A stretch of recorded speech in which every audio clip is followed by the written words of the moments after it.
राजस्थान की 12 लोकसभा सीटों के 114 उम्मीदवारों के भाग्य का फैसला मतदाताओं ने ईवीएम में कैद कर दिया। अब 4 जून को जब वोटों की गिनती होगी तब इन प्रत्याशियों की जीत हार का फैसला तय होगा।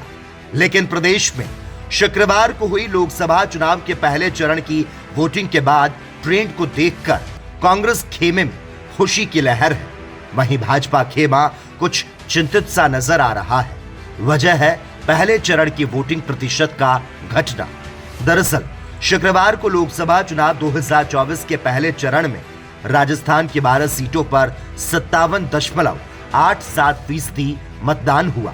देर रात चुनाव आयोग ने यह आंकड़ा जारी करते हुए बताया कि प्रदेश के 12 लोकसभा निर्वाचन क्षेत्रों में शांतिपूर्ण, सफल और व्यवस्थित मतदान संपन्न हुआ। कम वोटिंग का फायदा मिलेगा कांग्रेस को। राजस्थान का ट्रेंड भी यही कहता है। भाजपा खेमा हो गया, सोचने पर मजबूर।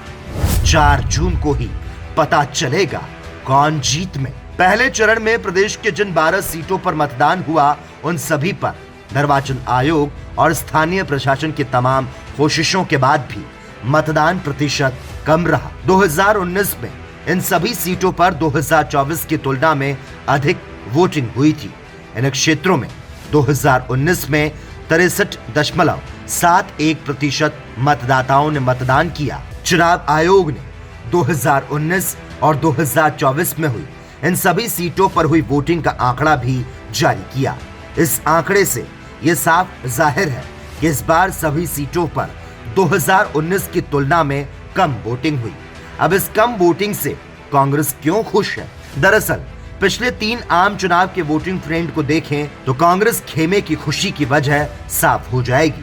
2009 में राजस्थान के इन 12 सीटों पर वोटिंग प्रतिशत 48.12 रहा था।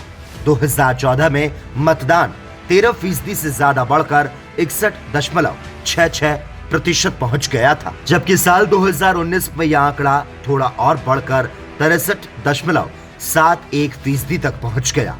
इस बार यह आंकड़ा 57.87% रह गया, यानी 2019 के मुकाबले करीब 5.84% कम।